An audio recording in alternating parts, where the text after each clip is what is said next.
तो नमस्कार दोस्तों, मैं दीपक नागर, दीपक इकोनॉमिक्स के इस चैनल पर आप सभी दोस्तों का मैं स्वागत करता हूं। दोस्तों, इस चैनल पर हम डिस्कस करते हैं डेली इकोनॉमी न्यूज और आज डेट है 20 सितंबर।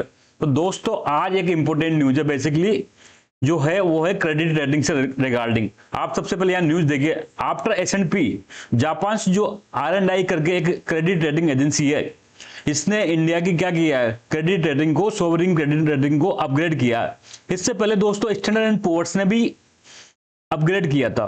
तो ये क्या मैटर है, क्रेडिट रेटिंग एजेंसी क्या होती है, कौन कौन सी क्रेडिट रेटिंग एजेंसी होती है, सोवरिन क्रेडिट रेटिंग क्या होती है और इसको अपग्रेड करने से इंडिया को क्या क्या बेनिफिट मिलेगा, इंडियन इकोनॉमी क्या क्या बेनिफिट गेट करेगी, इस सब के बारे में हम डिटेल में डिस्कस करेंगे दोस्तों। तो सबसे पहले आप इस न्यूज देखिए आराम से।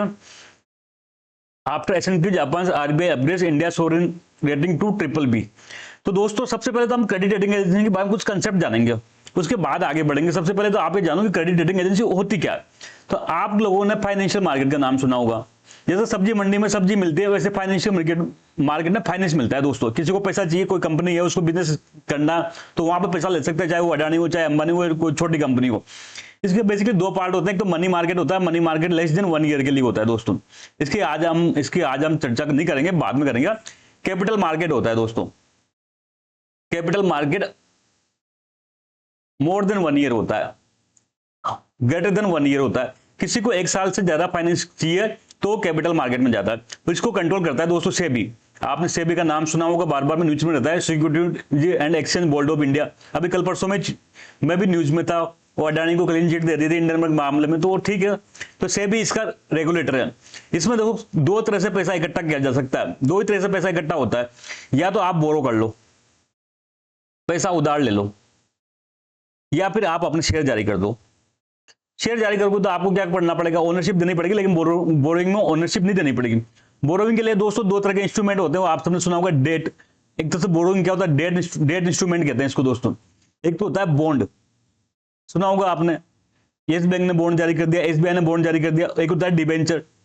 बेसिकली दोनों एक ही चीज मानो आप फिलहाल के लिए, दोनों एक तरह से क्या डेट इंस्ट्रूमेंट है। कोई भी कंपनी को अगर पैसा उधार चाहिए तो ये बॉन्ड और डिबेंचर के माध्यम से पैसा बोरो कर सकती है। चाहे वो अंबानी हो, अंबानी तो नहीं, मतलब अंबानी की तरफ से रिलायंस इंडिया लिमिटेड, चाहे वो अडानी हो, चाहे कोई और अन्य कंपनी हो, चाहे टाटा हो, सब जगह इसका बोरिंग मार्केट का, डेट मार्केट का इस्तेमाल करते हैं पैसा उगाने के लिए।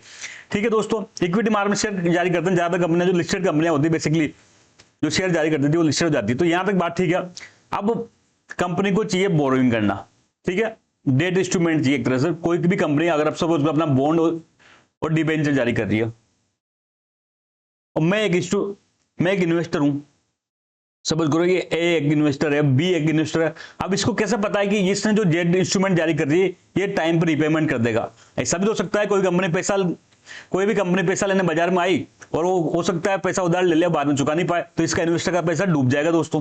ऐसा होता है, कई बार होता है। कई लोग है ना, पैसा उधार इन्वेस्टर से पैसा ले लेते हैं लेकिन बाद में नहीं चुका पाते। सारा का नाम सुना होगा आपने।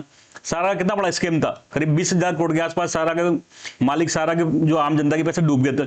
तो ऐसा क्या किया जाए कि इसके लिए, कि इसको बचा जाए, तो इसके लिए एक तरीका होता है दोस्तों, क्रेडिट रेटिंग।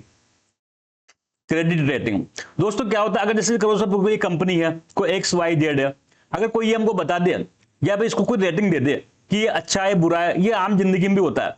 आपके पास 100 रुपए हैं, आपके पास कई सारे लोग पैसे उधार लेने आए, सपोज करो A आया, B आया, आपके पड़ोसी आया, C आया, D आया, आपके पड़ोसी कई लोग हो सकते हैं पैसे उधार लेने। तो आप किसको उधार दोगे, जिसकी इमेज सबसे अच्छी होगी, जिसकी इमेज सबसे अच्छी होगी, या मैं उसको कह दूं जिसको क्रेडिट सबसे अच्छी होगी, जो टाइम पे पैसा चुकाता है, जिसकी इमेज समाज में अच्छी है, उसको आप पैसा इजीली उधार दे दोगे।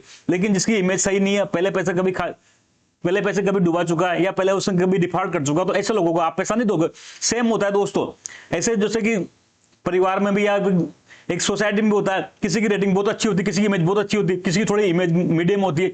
ऐसे दोस्तों अगर कोई ये बता दे कि ये कंपनी की इमेज कैसी है, सपोज करो इसकी AAA मतलब बेस्ट है, हो सकता है किसी की AA हो, किसी के A हो, किसी के BBB हो। तो जैसे जैसे नीचे जाते हैं दोस्तों, AAA, AA, BBB, BB, CCC, CCC, इस प्रकार से रेटिंग दी जाती है कंपनी के द्वारा। AAA, A, BBB, BB, CCC, CC। तो ये कंपनीज को रेटिंग असाइड होती है दोस्तों, कंपनीज को रेटिंग असाइड होती है। और जो ये काम करता है उसको कहते हैं क्रेडिट रेटिंग एजेंसी। ऐसी एजेंसी जो क्रेडिट रेटिंग देती है उसको क्रेडिट रेटिंग एजेंसी कहते हैं दोस्तों। और इन सबको ले चुके, चूंकि कैपिटल मार्केट रेगुलेटर कौन है, सेबी है, तो इन सबको सेबी से लाइसेंस लेना पड़ता है। ऐसा नहीं मुंह उठा के मैं आज चल दिया मैं भी क्रेडिट रेटिंग देने लग गया, ऐसा नहीं। सेबी से लाइसेंस लेना पड़ेगा आपको, तब जाके आप क्रेडिट रेटिंग दे सकते हो। तो जैसा सब ट्रिपल ई बेस्ट होता है, ट्रिपल ई क्या बेस्ट होता है, ये triple C, double C, triple D, ये दोस्तों बिल्कुल नीचे होता है, दिवाला टाइप के, जंग टाइप के। जंग है मतलब एक तरफ से इनकी वैल्यू खत्म है कि डिफॉल्ट कर सकते हैं। तो अब इन्वेस्टर को पता है कि वो किस में इन्वेस्ट करना है, जिसकी रेटिंग जितनी अच्छी होती है उसको इतना इजीली वो क्या करेगा, रिपेमेंट कर देगा। लेकिन दोस्तों ऐसा नहीं होता है कि ट्रिपल सी, इनको भी पैसा मिलता है पर इनको कॉस्टली मिलता है। शेयर मार्केट में या फिर कैपिटल मार्केट में एक रूल साफ है, जितनी ज्यादा रिस्क होती है उतना ही ज्यादा इंटरेस्ट रेट आपको देना पड़ता है। ये ट्रिपल ए या डबल ए वाला कोई बॉन्ड लेके आएगा तो उसको लेस इंटरेस्ट देना पड़ेगा, कम ब्याज दर पे कम इंटरेस्ट देना पड़ेगा, साथ में इसको इजीली लोन मिल जाएगा और इसको क्या करना पड़ेगा, ब्याज भी कम देना पड़ेगा। लेकिन जैसे ट्रिपल डबल बी वाला लेके आएगा, ट्रिपल सी वाला लेके आएगा, तो इसको क्या करना पड़ेगा, हाई इंटरेस्ट रेट ऑफर करना पड़ेगा, अट्रैक्टिव बनाना पड़ेगा, तब जाके कोई इन्वेस्टर इस पर इन्वेस्ट करेगा। तो ये सब जो काम कर रहा है वो इसको कहते हैं क्रेडिट रेटिंग एजेंसी। अब आई होप आप क्रेडिट रेटिंग एजेंसी का कंसेप्ट समझ गए होंगे। तो सबसे पहले आप देखो क्रेडिट रेटिंग किसे कहते हैं। तो credit rating is an assessment of credit वर्थनेस of A borrower. कोई बोरोवर है उसके क्या क्रेडिट वर्थनेस है, क्या वो क्रेडिट चुका पाएगा नहीं चुका पाएगा, एक तरह से क्रेडिट रिपेमेंट को दिखाता है, क्रेडिट रिपेमेंट कर पाएगा नहीं कर पाएगा उसको दिखाता है दोस्तों ये। अब ये क्रेडिट जो रेटिंग है दोस्तों इंडिविजुअल को भी दी जा सकती है, कंपनी को भी दी जा सकती है और कंट्री को भी दी जा सकती है। कोई देश है जैसे इंडिया से कोई इंडियन है, ये उसको मैं अभी दिखाऊंगा, इसको कहते हैं सोवरेन क्रेडिट रेटिंग। कोई अगर कंट्री को रेटिंग दी जाती है तो उसको कहते हैं क्रेडिट रेटिंग एजेंसी। अरे कुछ नहीं, जैसे इंडिया में कोई बैठा है, ये देश है इंडिया, ठीक है, यहाँ का कोई कंपनी सपोज कोई इन्फोसिस, अब ये बाहर से उधार लेना चाहती है, सपोज कोई यूएसए से, तो यूएसए में कोई इन्वेस्टर है, इस इन्वेस्टर के पास 200 कंट्री है दोस्तों, केवल इंडिया नहीं है, इस इन्वेस्टर के पास 200 कंट्री है दुनिया भर में जहां पे इन्वेस्ट कर सकता है। तो ये इंडिया में क्यों करेगा, तो इस इंडियन जो कंट्री को इसको भी रेटिंग दी जाती है। अब सपोज करो इसको दी जा रही है तो इसको कहते हैं सोवरेन। सोवरेन उनका मतलब आप जानते हो गवर्नमेंट या संप्रभु या गवर्नमेंट के लिए इस्तेमाल किया जाता है सोवरेन क्रेडिट रेटिंग। अब सपोज करो कोई श्रीलंकाई कंपनी उधार लेना जाए, कोई इंडिया कंपनी उधार लेना जाए, किसको इजीली मिलेगा, या कोई यूके की कंपनी अमेरिका से उधार लेना जाए चाह रहा है, ये इन्वेस्टर यार किस में इन्वेस्ट करेगा, तो जिसकी रेटिंग अच्छी होगी उसमें ये इन्वेस्टमेंट करना पसंद करेगा दोस्तों। ऐसे तो कंट्री को भी रेटिंग मिलती है, सोवरेन क्रेडिट रेटिंग कहते हैं उसको। तो यहां तक ठीक है, अगर कंट्री को रेटिंग करते हैं तो उसको कहते हैं सोवरेन क्रेडिट रेटिंग, इसको regulated by SEBI, security and exchange board of India. ठीक है बात यहां तक। इसके बाद इंपोर्टेंस क्या है मैंने बताया, जिसको जितनी अच्छी रेटिंग होती है उसको इजीली और चीप लोन मिलता है दोस्तों, इजी एंड चीप लोन मिलता है। उस देश में जिस देश की रेटिंग अच्छी होती है सोवरेन क्रेडिट रेटिंग, उस देश में इजीली फंडिंग अपना आप आने लग जाता है, अपने आप है ना। जितने निवेशक होते हैं ना, अमेरिका में बेटा निवेशक क्या देखता है, बेसिकली क्या चेक करेगा, उसको क्या पता 200 देशों में क्या चल रहा है, तो वो सोवरेन क्रेडिट रेटिंग चेक करता है। जितनी अच्छी होगी उतना अच्छा निवेश होगा, तो अपने आप फॉरेन इन्वेस्टमेंट यहाँ बढ़ जाएगा, फॉरेन इन्वेस्टमेंट क्या होगा उस कंट्री में बढ़ जाएगा। इसलिए हर देश क्या करता है, इस पर बल देता है दोस्तों। इंडियन गवर्नमेंट भी चाहते हैं कि उसको अच्छे से अच्छी रेटिंग मिले।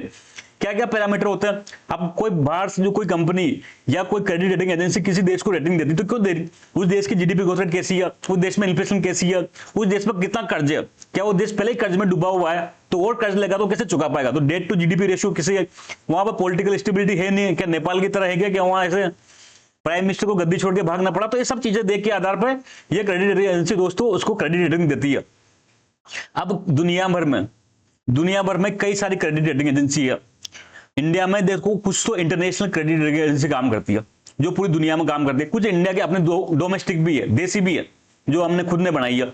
दोनों प्रकार के एजेंसी को दोस्तों सेबी से लाइसेंस लेना पड़ता है। ये इंटरनेशनल भी इंडिया में बिना सेबी की लाइसेंस काम नहीं कर सकती। पूरी दुनिया में 3 बहुत बड़ी हैं जिनका नाम चलता है और अधिकांश बिजनेस पे इन्हीं का कैप्चर है। एक है फिच, एक है मूडीज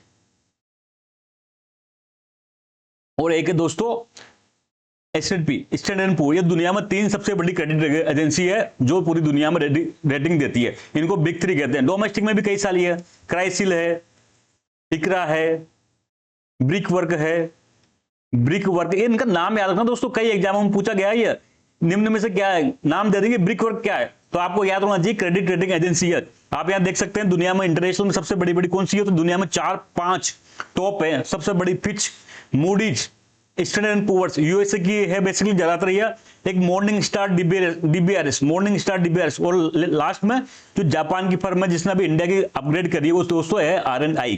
तो ये पांचों का नाम आपको ओरली याद होना चाहिए, एग्जाम में पूछा जा सकता है कि मॉर्निंग स्टार डीबीआरएस क्या है, तो आप आंसर देने की स्थिति में हो।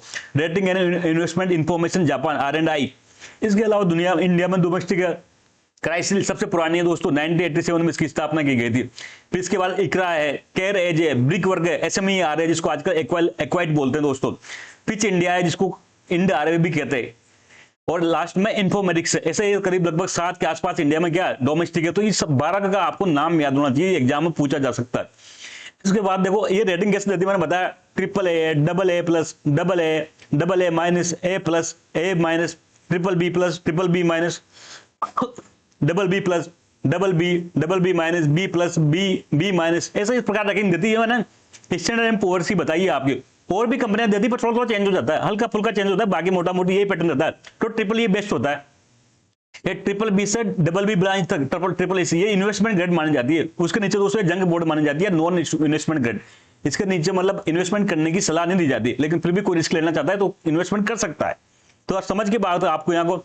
अब ये पहली बार हुआ नहीं, इस साल में दोस्तों ये थर्ड क्रेडिट रेटिंग एजेंसी है जिसने इंडिया की क्या करी है, जिसने इंडिया की क्रेडिट रेटिंग अपग्रेड करी है। इससे पहले मॉर्निंग स्टार था, मॉर्निंग स्टार में इंडिया की BBB लो था दोस्तों, उसको BBB दिया। S&P ने क्या किया, BBB माइनस था, उसको BBB कर दिया दोस्तों। ऐसे R&I ने क्या किया दोस्तों, R&I ने भी BBB था, उसको क्या कर दिया, BBB+ कर दिया। अब सबसे बड़ी इंपॉर्टेंट बात है दोस्तों, ये क्रेडिट रेटिंग हमारी अपग्रेड हो रही है, सोवरेन क्रेडिट रेटिंग। उससे क्या इंपैक्ट होगा, उससे एक तो सबसे इजी होता है दोस्तों, मैंने बताया इजीली लोन मिलेगा, चीप लोन मिलेगा। जो इंडियन कंपनी फॉरेन में जाएगी उसको लोन क्या मिलता है, इजी मिलता है। हालांकि इंडिया की क्रेडिट रेटिंग इतनी भी अच्छी नहीं हुई है, BBB+ बिल्कुल नीचे है इन्वेस्टमेंट ग्रेड में, AAA, AA ऐसा नहीं है, AAA तो केवल अमेरिका की है दोस्तों। तो चीप लोन मिलेगा, कम इंटरेस्ट रेट में मिलेगा, इंडिया में फॉरेन इन्वेस्टमेंट बढ़ सकता है, क्या करेगा, फॉरेन इन्वेस्टमेंट बढ़ सकता है, तो इंडिया के लिए अच्छी बात है। तो ये पहली बार नहीं हो रहा ऐसा, देखो इसी साल में तीन क्रेडिट रेटिंग एजेंसी ने इंडिया की क्रेडिट रेटिंग सुधार दी, तो इसका मतलब कुछ ना कुछ तो बात है। तो इट मींस इंडिया की जीडीपी ग्रोथ रेट अच्छी है, जो पैरामीटर है वो इंडिया में अच्छा है, एक एजेंसी को लग रहा है कि इंडिया अच्छा करेगी। यहाँ पे इन्फ्लेशन की स्थिति ठीक है, डेट टू जीडीपी रेशियो या फिस्कल डेफिसिट वो गवर्नमेंट अभी कंट्रोल में कर रही है दोस्तों। तो कुछ कई सारे पैरामीटर हैं, पॉलिटिकल स्टेबिलिटी है, यहाँ पे पॉलिटिकल स्टेबिलिटी है, डोमेस्टिक कंजप्शन है, इंडिया का डोमेस्टिक कंजप्शन है, जीएसटी में अभी क्या कटौती हो रही है तो डोमेस्टिक कंजप्शन बढ़ेगा। तो ये सब चीजों के आधार पर क्रेडिट एजेंसी इंडिया की क्रेडिट अपग्रेड कर रही है दोस्तों। तो दोस्तों यही था इतना मैटर आज का, जल्द मिलेंगे, तब तक के लिए थैंक यू, जय हिंद।